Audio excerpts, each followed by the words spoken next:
Hello, everybody, and thank you for joining the first webinar of the year of the I Teach PTE series. Thank you very much for joining. We're just going to wait 1 or 2 minutes for a few more participants to join. But thank you very much for taking your time and choosing to spend 45 minutes to an hour to review PTE in this PTE Essentials webinar. I hope you're doing very well today, wherever you are, be it if it's the morning, the afternoon, like for me, or the evening. So it's currently 1 p.m. where I am. So I am based in London, in England. It's very rainy, but yeah, I hope you're having a good day. And you've had a good day if it's your evening already. So I'm just going to give a few more seconds to see if we have any more joiners, and then we can start.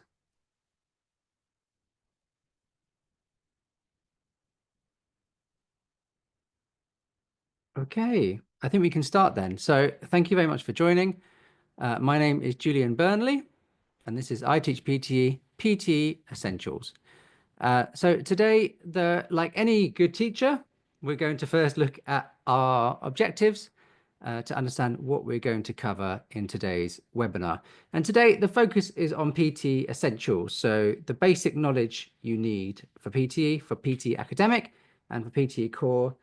So sort of the beginner knowledge that you need when you're starting to teach the Pearson test of English. And we're focusing on 2 goals today. So understanding the key features and formats of the PTE question types is number 1.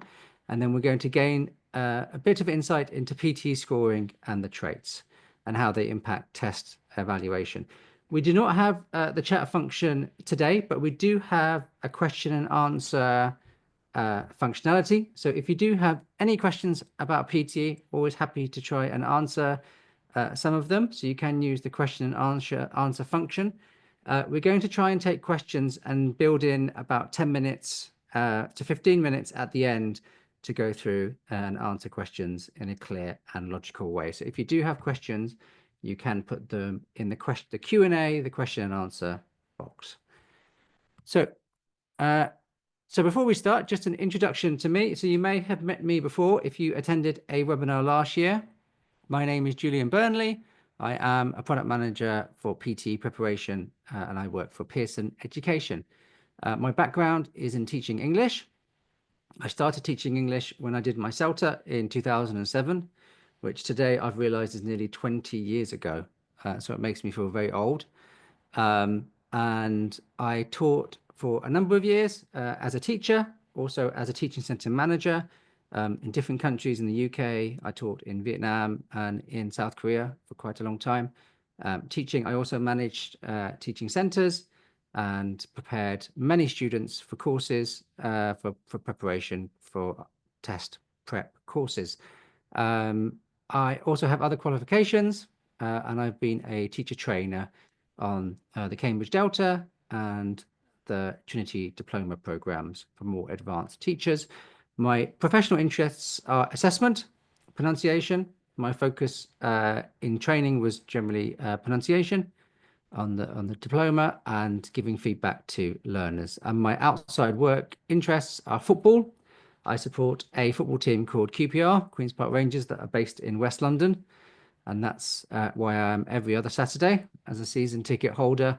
And I put music generally.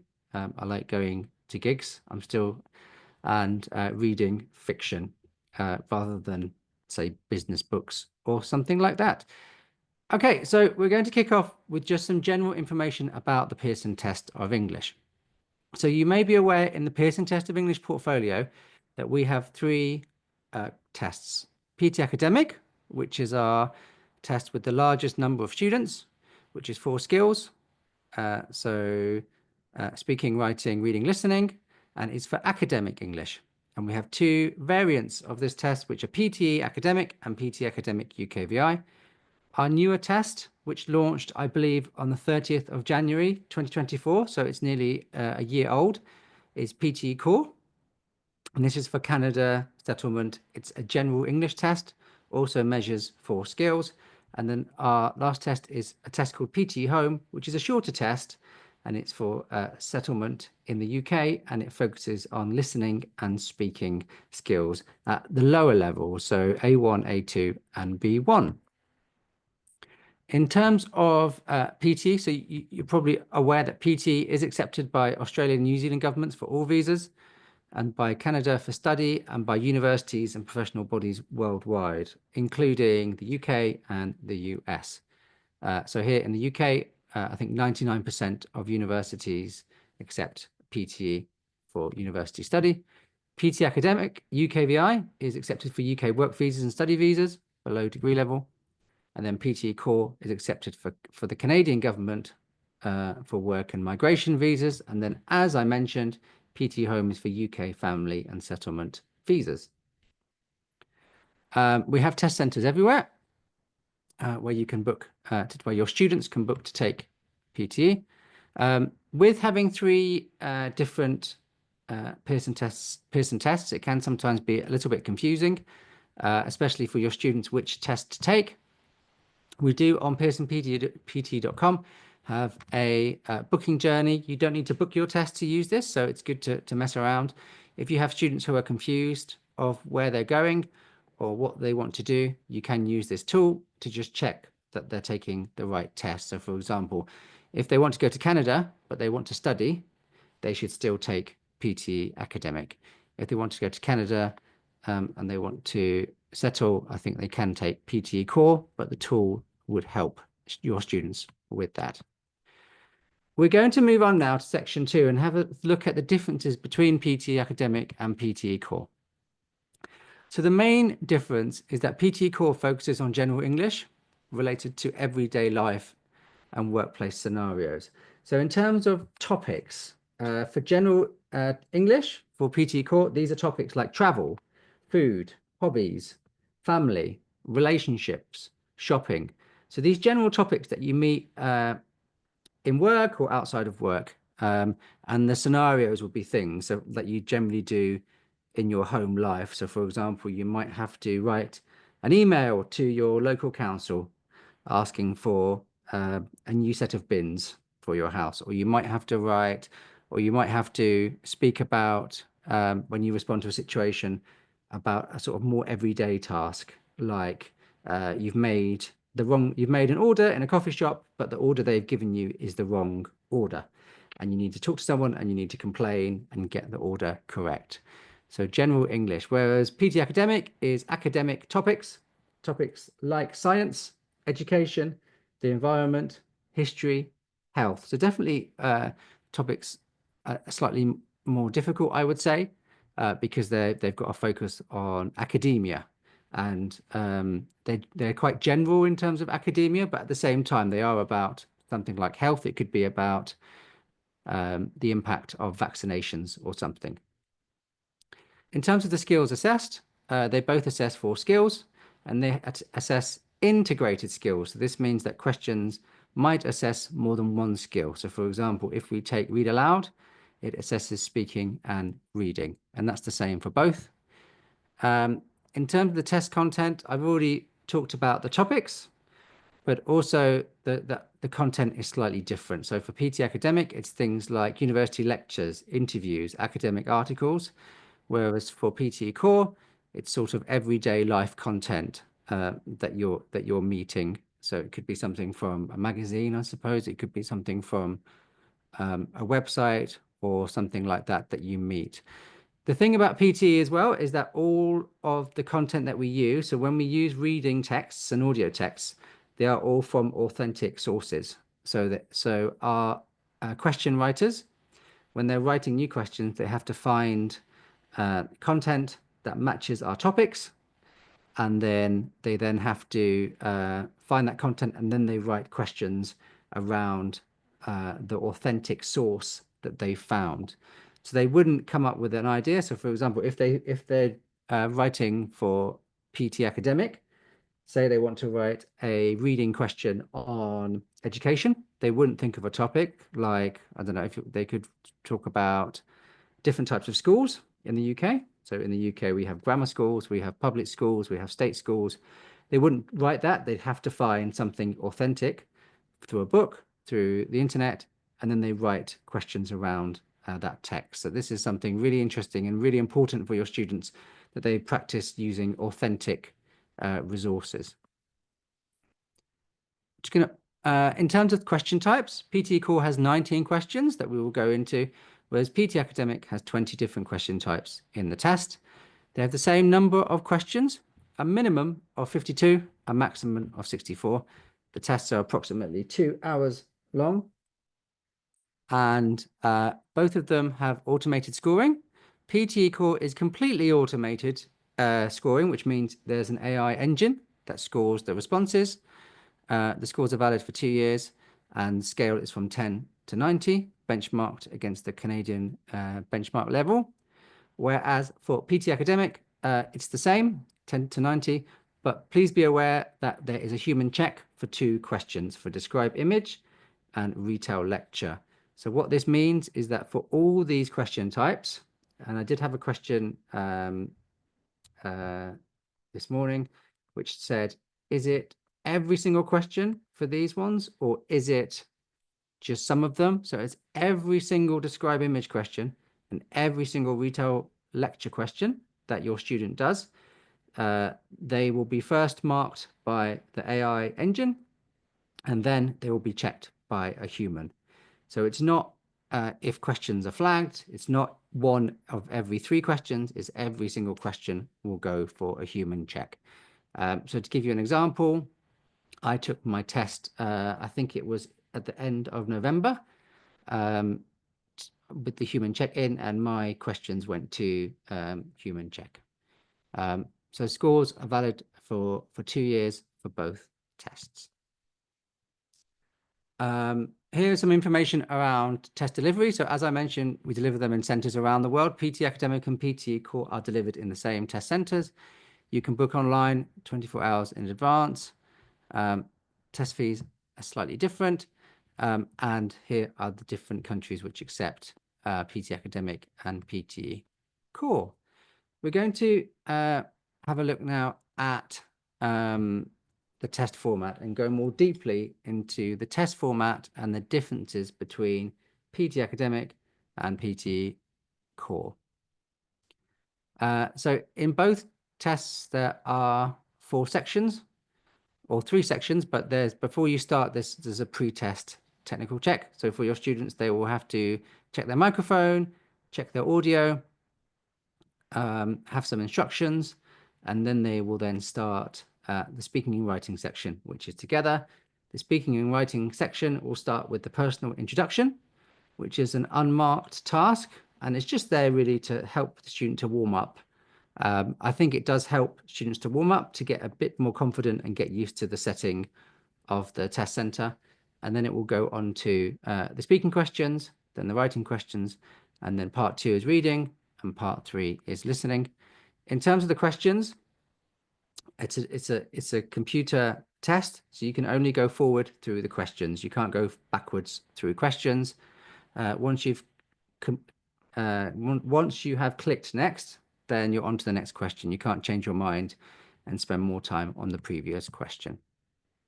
Here is a slide that has quite a lot of information that we're going to go through, and it looks at the different questions for PTE Academic and PTE Core.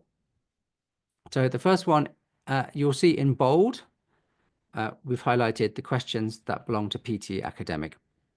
So the ones that are unique to PTE Academic. So as I mentioned, your student will start with the personal introduction, and then the first actual questions that they will answer are read aloud. So this is part of the speaking section. The speaking section for PTE Academic is read aloud, repeat sentence, describe image, retell lecture, and answer short question.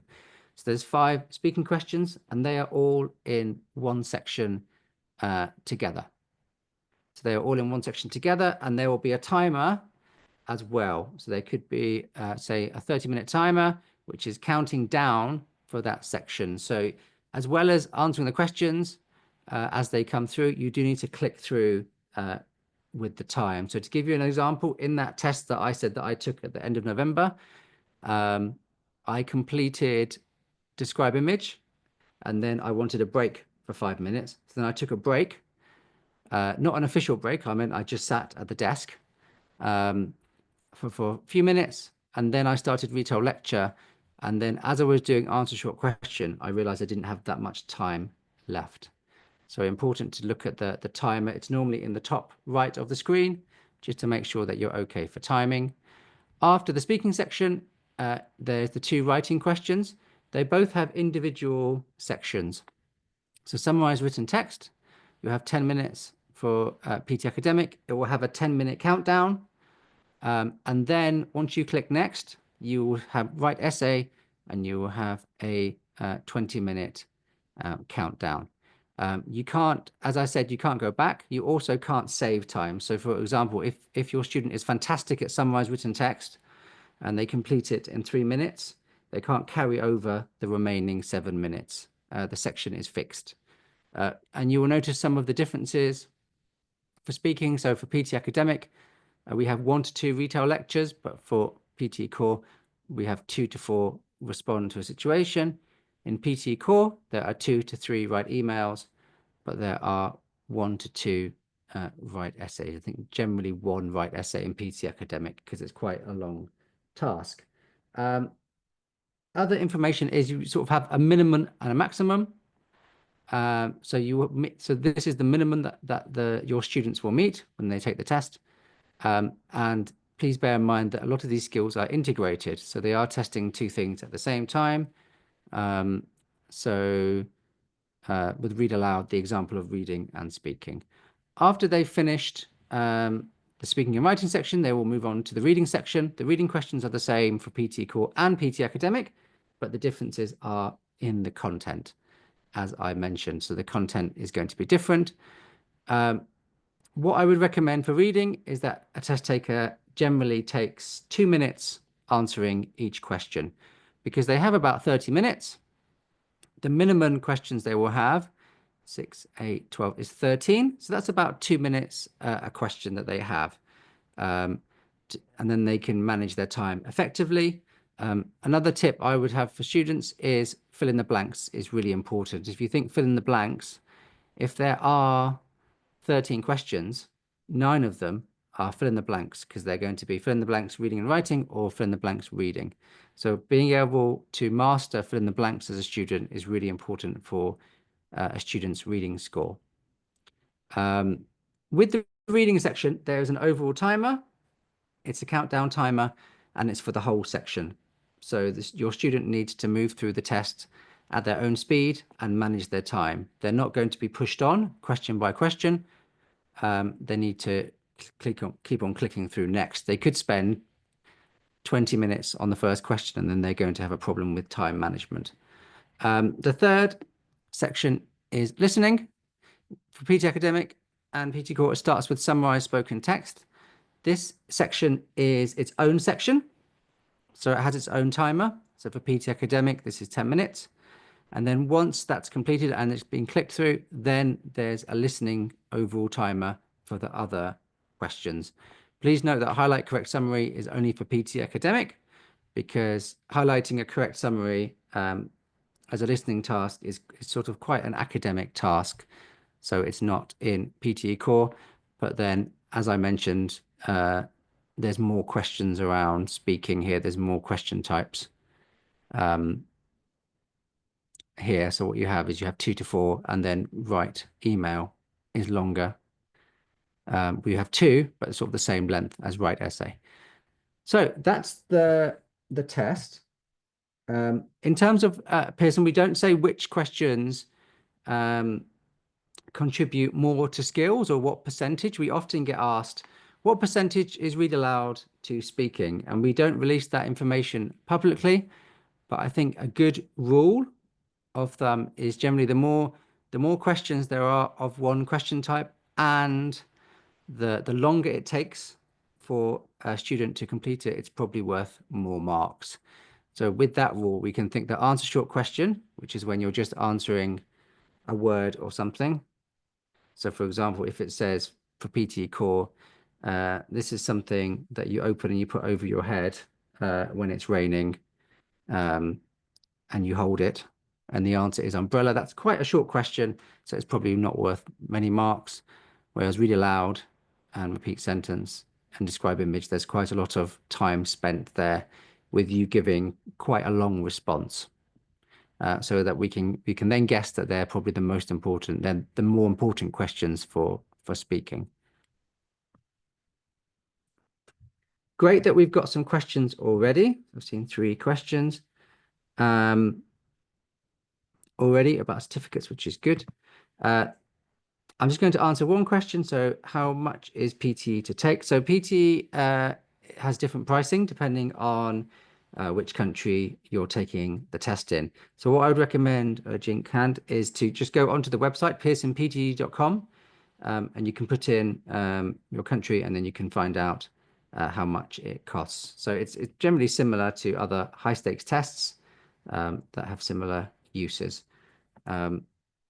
So I'm just going to press done on that one, and then we're going to answer questions around certificates at the end. But if you do have questions that are coming up, please do put them in the question and answer, and we'll get to them.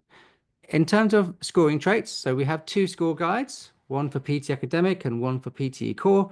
These are available on pearsonpte.com, or if you just type in PT Academic Test Taker Score Guide into Google, it will come up.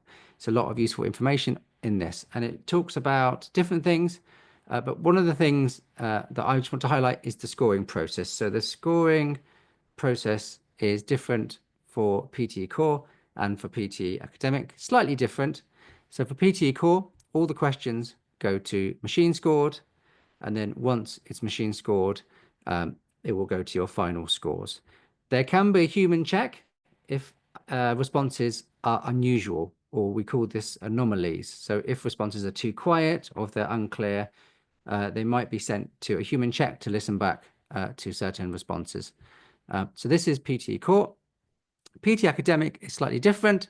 So all 20 question types, sorry, and this should say all question types in terms of all 19, sorry, for PTE Core. For PT Academic, all 20 question types are machine scored. 18 of those question types generally go to final scores, but then 2, describe image and retail lecture, will go to a human check. And that's a human check for content only. So they're just checking the content. We have human raters, lots and lots of them, and they will check each describe image response. They will check each retail lecture response. They don't see any information about your students or about the test taker when they're listening back. So they have no idea what the nationality is of the person. They have no idea where the person is taking the test. They have no idea of any scores. They have no information like that. All they have is the audio. And they'll have the audios, and then they will listen to it, and then they will mark the content. Fluency and pronunciation for those questions will still just go straight to human check, so it's only content, and the score from 0 to 5. Another important thing to say about the human check is that, as I mentioned, it's every question, and that they can and they do check for memorized or pre-memorized or templated responses. So if a question is, if they feel a question is templated, they will mark the content as 0 for that question, and then fluency will also be 0, and pronunciation will be 0, and that one question will be marked as a 0. So your response should be your response that you make on the day of the test. We're going to go a little bit into the speaking subtraits, and this is what is covered when it comes to speaking. So as I mentioned, content, pronunciation, and oral fluency for PT Core and PT Academic, which is nice because it's very clear what's being tested in speaking. The focus is on, do your students get their meaning across in content? Do they speak in a fluent way? Are they understandable? So we don't measure vocabulary. We don't measure grammar here. So for content, that could be repeating, reading all the words. So read aloud, it's reading all the words aloud, and repeat sentence is repeating the sentences. With read aloud, I would recommend that you try to read as much as possible. you will receive a lower content score if you speak less than, so for example, if you speak 50%, it's lower. Lower than 50% is a lower content score again. So I would not recommend these widely used, not widely used, but certain techniques where you only read sort of 10 words. I would not recommend techniques like that. So read or repeat as much as you can, because then your content score will be the highest.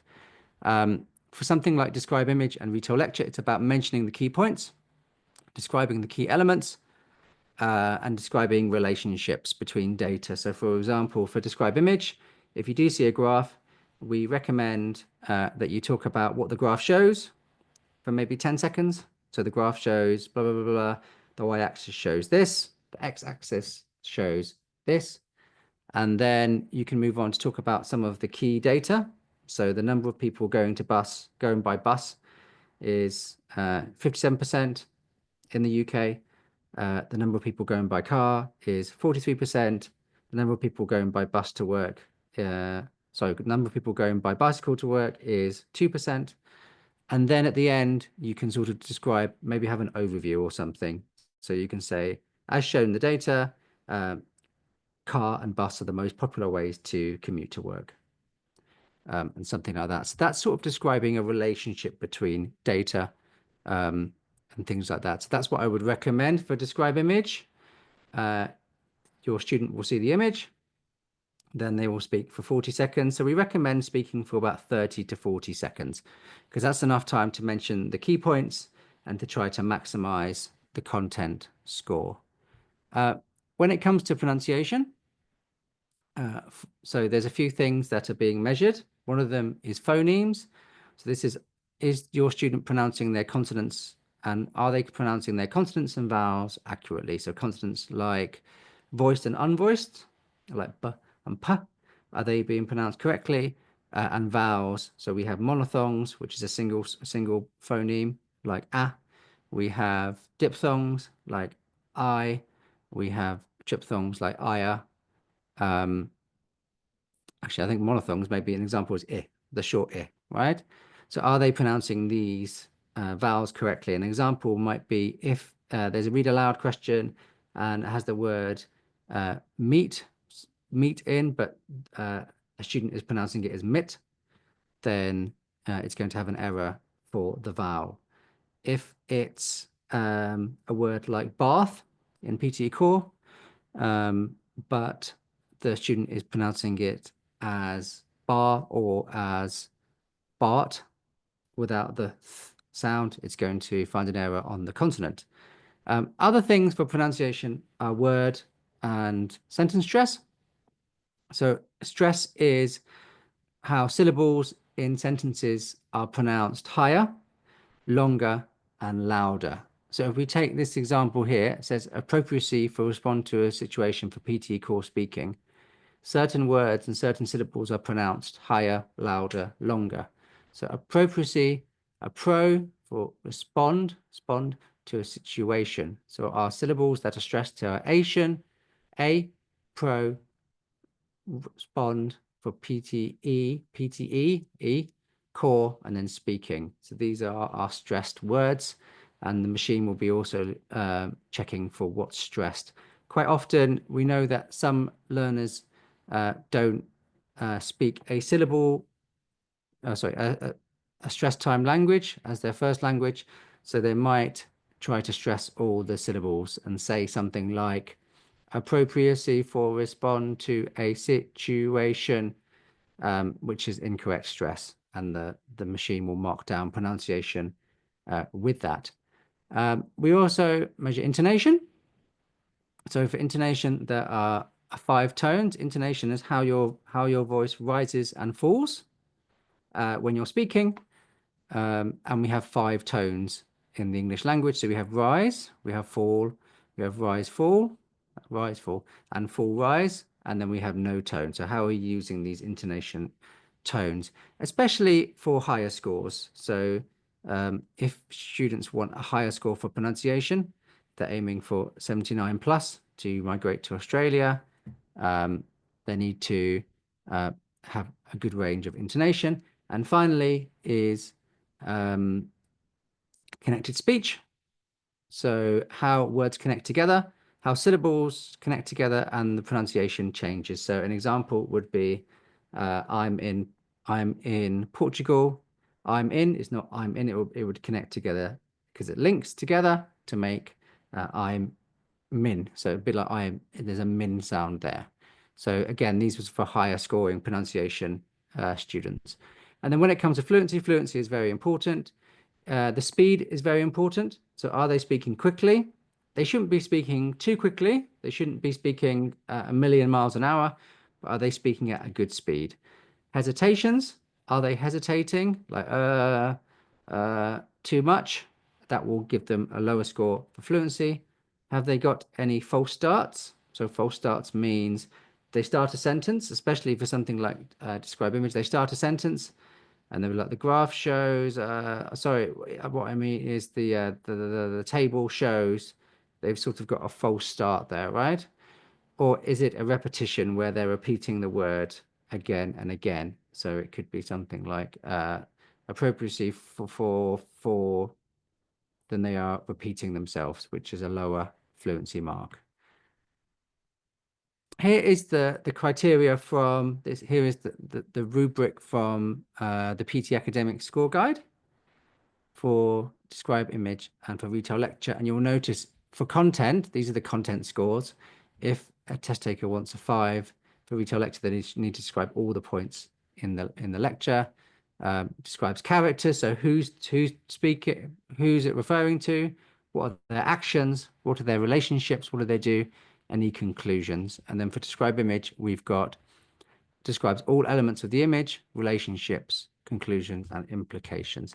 And just to go back for PTE core, there is a slight difference in the speaking. There is one subtrait for respond to a situation for which is called appropriacy. So, for example, if the question is that example, right, where you've ordered a coffee, but the barista has given you the wrong order, then you would respond. And appropriacy would be, how would you respond? You'd be quite polite, wouldn't you? Excuse me, I'm afraid you've given me the wrong order. I ordered this, where actually I think this is this type of coffee. You wouldn't be like, what are you doing? Why did you give me the wrong order? Or you wouldn't be like, hi mate, where's we got my coffee order all wrong. What's going on? Because it's not appropriate, right? What's appropriate for the context, especially if you don't know the person. Writing subtraits, summarize written text, write essay, and write email for PTE core. So we've got content. So are you summarizing the written text? The content for write essays, are you mentioning key points? Are you developing your ideas? And write email for PTE core, there are 3 main headings that you need to talk about. So has your student written about those 3 headings, or have they written something else? So for example, if it says you need to write an email to a hotel because you need to cancel your stay, it might say the 3 reasons might be, why are you cancelling your stay? What are the dates that you were staying that you want to cancel? And what do you expect? In terms of full compensation or part compensation or something like that? If you fail to mention those 3 points, your content score will be lower. We've got things like grammar and vocabulary, which is being assessed for writing across all of these. And then for write essay, we've got development structure and coherence. So how are you connecting your ideas together? All of these have form, which actually means word count. So are you writing within the same word count, within the requested word count? And then we have spelling as well. Maybe we've misspelling there. We have spelling as well. And then for write essay, we also have something called general linguistic range, which is to do with the type of language you use in an essay to stress your points, to make an argument, and things like that. So you might say one argument is people stress that these sort of phrases that you use in writing rather than just vocabulary or collocations. In reading, The thing to be aware of in reading is that for some of the questions, like multiple choice, multiple answer, for one question, there is negative scoring. So if the student chooses the wrong answer, they will lose scores for their reading. So they should be quite confident if they're going to answer this question. And there's partial credit. So for example, if one fill in the blanks has 5 responses, if you get 2 or 3 correct, you can still get a partial, you will still get partial marks. And there are 5 reading questions. They are the same for PTE core and the same for academic.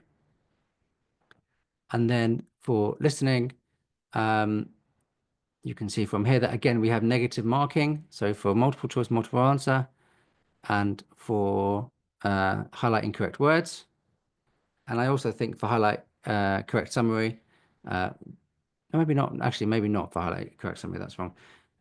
There is negative scoring here as well. So you have to be careful about that. And note for right dictation, this is when you're listening, it says you get a point for each correct word spelt correctly. So if you spell the word correctly, you will get a point from the text. We're going to move on a little bit and talk about the skills profile as well. So once your student has taken a test, they will get their score. This student has done very, very well. I think they were aiming for 79 in all skills, and they've achieved over that. And then they can see their skills profile. The skills profile is useful for students who are retaking the test. We do find some students do retake the test, and they can look at the skills profile. So straight away, we can see that the student has challenges with open response to speaking and writing. Okay, which makes sense because their writing was 82. And then extended writing as well. So that's, and then also extended speaking. But even with extended speaking, they still got a 90, which can happen. So not everything needs to be perfect in order to get a 90 in a score. And when it comes to the skill profile, we don't have a specific table of what the questions respond to which title. But through looking at the titles, you can have a good guess and you can help your students. So the first title is open response speaking and writing. So if it's open response, it's giving your own response. So things like retail lecture, describe image, write essay. So that could be that one. Let's have a look. Yeah, so they've scored lower in that one, right? Then we've got reproducing spoken and written language. So this is more things like read aloud, repeat sentence. They're just for reproducing the same language that's there. Also maybe yeah, let's have a look back at that one. Yeah, so that's writing and speaking. You can see from the skills profile that it has the skill. So writing and speaking, and speaking and writing. And then we've got extended writing, which is the essay. Short writing, giving a short written response, like summarize spoken text. Or summarize written text. Then we've got extended speaking, which is generally describe image and retail lecture. Short speaking, like answer short question. And then here we've got multiple skills comprehension. And if we look back at the skills profile, we can see that this relates to listening and reading questions only.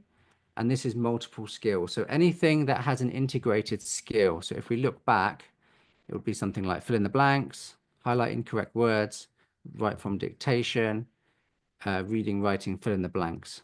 Whereas in the skills profile, if it's single skill comprehension, it's testing a single skill.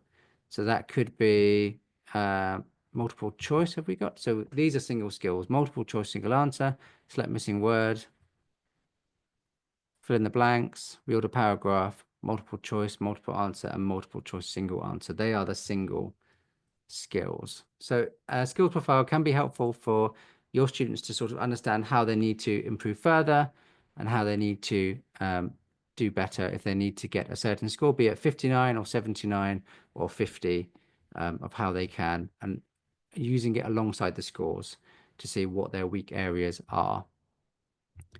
The final bit is we're just going to talk about how PTE scoring impacts test evaluation. So because PTE is integrated and it's testing different skills in the same questions, it means that we can have quite a short test. So it's only 2 hours long. And that's because we've got plenty of opportunities to measure a student's speaking skills, a student's writing skills. So it's not like a traditional test where they just do write essay and then that's their writing score. The really good thing about PTE is they have lots of different opportunities to showcase their writing. So summarize written text, um, the write essay, they've got write from dictation, um, they've got summarize spoken text where they can show off their writing. And if they mess one area up, it's okay because they've got other chances to show that they can write. It's a fast test, so generally results are released within 48 hours. And this is with the human check for PT Academic. It can take up to 5 days sometimes. So we do say up to 5 days, but generally within 48 hours, results are received. You can test 365 days a year, and booking is simple. In terms of it being accurate and objective, it's still all computer AI scored, apart from describe, image, and retail lecture, which are human checked. At the same time, those two questions do still go through to the AI scoring, but they're just checked by a human. So from a PTE point of view, we think we have the perfect blend of AI and then a check for describe image and for retail lecture from the human. So this blend of using AI and human to make sure that we're giving the student the score they deserve. And in comparison to other tests, our scoring range is from 10 to 90. So it's very specific. So a test taker can get a very specific score. So rather than getting a band, they're getting a specific score overall, like 87 or 86 or 54. So they can pinpoint their exact achievement. PTE is relevant because the test topics relate to everyday life for PTE core or for academic situations. They're authentic, as I mentioned. They're based on authentic sources, and they're integrated. So this is like real life. When you're talking to your manager at work or something, or when you're in a plenary or a lecture at university, you're generally using two skills at the same time. You're using listening and speaking or something, or reading and writing. It's quite rare to use just one skill at one time. And then we also provide the skill profile, which I went through, which provides feedback. And then we have enhanced security measures. So things like when a student takes the test, they have to have a palm vein scan to check their palm fingerprints, take photos, and things like that. And also, like any, because it's such a high stakes test and that students can go abroad, things like making sure their name is correct and it matches their passport document is really important, and things like that. Okay, we don't have many questions. I'm just going to skip the knowledge check. So we don't have many questions, and we have about 15 minutes left. If you do have questions, please put them into the Q&A box. I think you can find it below, or maybe if you click more, you can find the Q&A box. And two of the questions so far are about certificates. Yeah. So if I can jump in, so you will get a certificate. So by tomorrow, you will get an email from Zoom, and in this email, you will find an instruction and a link to the survey. So it should take you about a minute or two. I don't know, maximum 3, but 2 minutes max to complete the survey. And once you click submit, you will see like a thank you message. And in this thank you message, there is a link that you can use to download the certificate. There is also a link to the Teach PTE website where you can register for the upcoming sessions. So the survey and certificate will be shared with you tomorrow. So those emails that you use in the registration will be used to contact you with this survey. And once you complete the survey, you'll be able to download the certificate. Great. Thanks, Bartek. And I think you're going to cover this one as well. Yeah, this is the next session. So you've got QR code, and if you scan the QR code, it will take you immediately to the iTeach webinar website where you'll be able to see all the webinars. So the next month we'll have like a deeper dive into the role of automatic scoring, human scoring in PTE assessment ecosystem. And as you see, there are 3 time slots. so that you will be in a position to choose the best time slot for you. So looking forward to seeing you in the upcoming sessions. Yeah, that's really exciting, Bartek. I think so. This session was mainly sort of a basics review session of PTE, but I think the next session we're sort of going up to 1,000,000 miles an hour, aren't we, Bartek? With PTE, role of automated AI and human scoring. Yes, So definitely definitely. not one to miss out. And Sarah Hughes is fantastic as sort of head of scoring and someone to sort of understand in terms of scoring, which is great. Okay, we have come to the end of the webinar. I'm just going to check the questions again to see if we have any questions. Would I please do okay, so we've got some good questions here. Okay, so So I guess there's one about accent. So the question about accent frequently comes up. Yeah. So how do you want to take that one then? So in terms of accent, so PTE doesn't measure your accent. It measures, as I mentioned, some of the things like phonemes, vowels, consonants, intonation, stress. And then when we do we do something called engine training, John. So if I just go back a little bit, so when we have new questions, we can't just put new questions into the test. We have to get thousands and thousands of student responses. Then we put them through and we engine train our AI systems. And we're doing that with students from over 120 questions from 120 countries. So we're not measuring accent. At the same time, I would say a student's first language can have an impact on things like phonemes and where they're pronouncing, but we're not measuring accent specifically. I don't know, Bartek, have you got anything to add there? Nope. So I guess that's fine and clear. I think this is, and then Manveer has got a follow-up to that, which is really good. Which, what about the accents we receive PTE questions in? So that's a really good one. I'm going to press answer live. Yeah. So in terms of the listening, there's always a range of accents. So you'll be listening to British English, American English, Australian English, Canadian English. So there's a big range. So it's not like it's only American, it's only British. So your students will need to be able to understand a range of accents. Sorry, Bartek. Yeah, so there is like adding extra words in dictation, and whenever we get this question, I always say, like, when you teach your students, do not teach them to put in more work that is actually required. So there isn't much sense in complicating the response by adding some words which actually shouldn't be there. So basically, I wouldn't go there, and I would just basically be honest with teachers, with students when preparing them. So like extra words mean extra work for you, and this is not the point of doing this question type. Yeah, that's good, Bartek. We've got a couple more questions. So is there any way PTE will allow the instructors to test our skills and abilities without actually going to the test? So I think the best thing would be what we have is we do have school practice tests, which teachers can take. They do cost money, but they're significantly cheaper than a test. And this way, you can do a school practice test. You can go through and experience the full test. It's done at home online, but you can do it and mimic a test experience.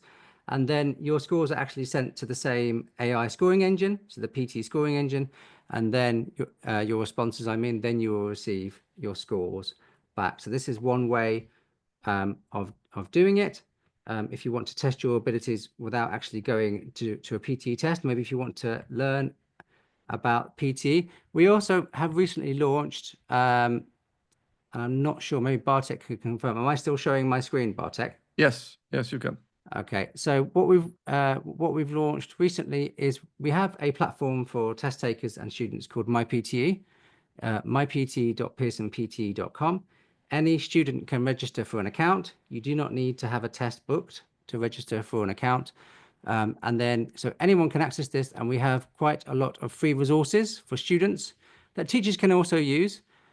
We have, if students want to learn by skill, we have free resources for speaking, writing, reading, and listening. And we've also launched a study plan to help students prepare step by step. It's not a full preparation experience because preparation takes longer than this study plan, but they can go step by step. And one thing that we do have is we have these things called guided practice tests. We have 4 versions, which are free. And as a teacher, you can go in, you can use them with your students, or you can even use them in class if you wanted. And it just gives practice. So it gives you an example of a read aloud. You can record yourself and you can listen to a sample answer, and it goes through the exact same number of questions as the test.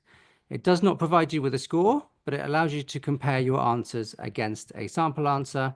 And then for reading and listening, it does give you an idea of whether your questions are correct or incorrect. There is a question from John. The recording of this presentation, so all the recording will be added to the iTeach webinar website. So it will take us around a week, and then you'll be able to access the recording from there. And there is another question, an interesting one. Hold on, let me just, yeah. In a repeat sentence, do we need to cover full sentences? Just speaking 50 or 60% is enough. So I hope, Gaurav, once you are preparing your students, okay, you need to transfer the knowledge that they should perform at best, do the best they can. So 50 or 60% is not 100%. So do your best to do as much as possible, okay? That's how you can get a high score. Getting less, just having a threshold, I'm gonna do the 50% only, will not do you any good. So you should aim for the best performance. Yeah, and I agree. So ideally, we want students saying all the words.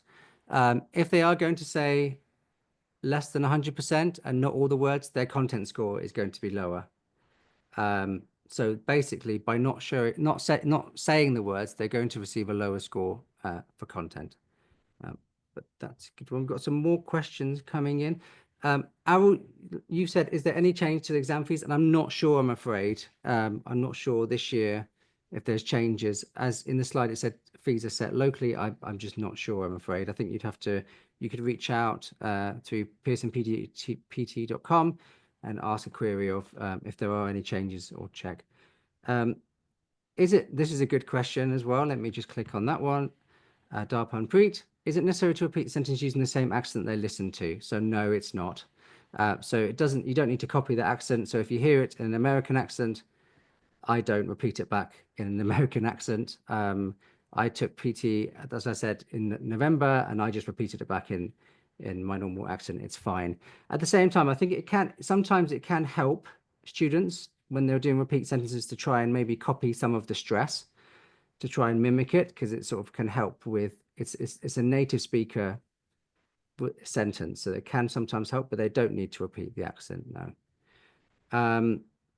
Let's keep on going because we've got some more time. We've got some questions about describe image. So Alnaz, would you please do a describe image in a retail lecture question? And then we've got Gaurav, in describe image, do you need any particular template, or can we just describe it logically with logical orders and a connector? So Gaurav, let's just press that. So I love the idea of just describing it logically with some connectors and logical words. That sounds fantastic. We do not recommend a template. So the student should just make up the response on the spot. As a teacher, you can teach them sort of semi-fixed expressions that will help them. So things like the graph shows, or things like comparatives, higher than, or superlatives, the most or the highest point or the lowest point.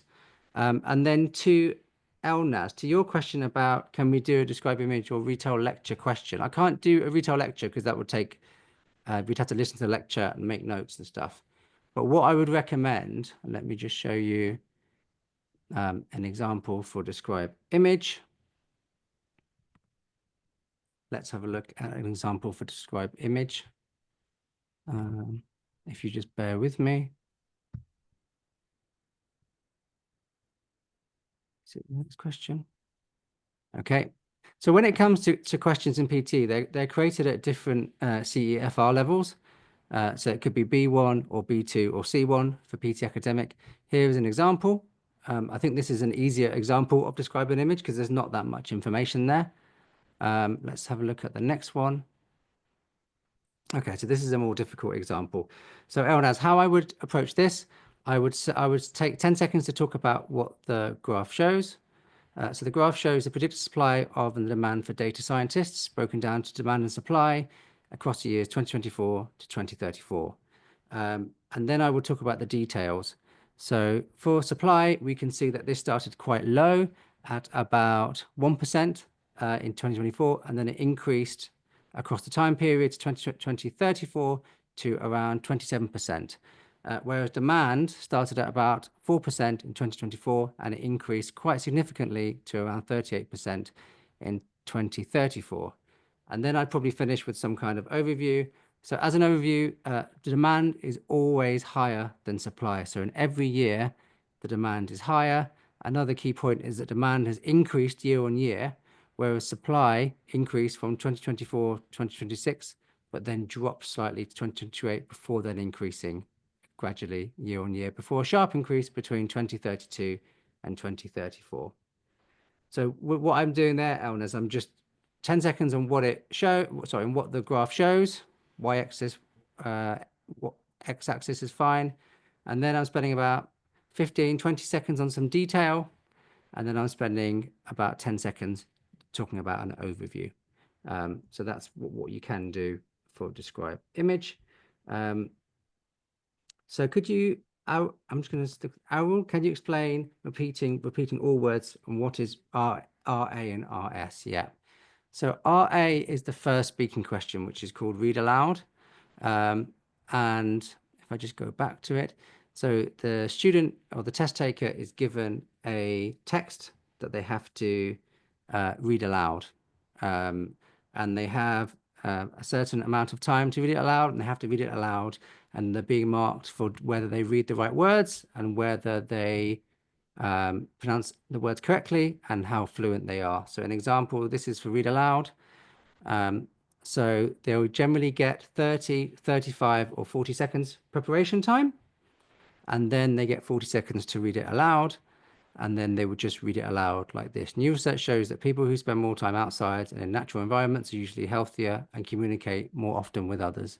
These people are more active, tend to do more exercise in green spaces, and make frequent trips out to see their friends and neighbors.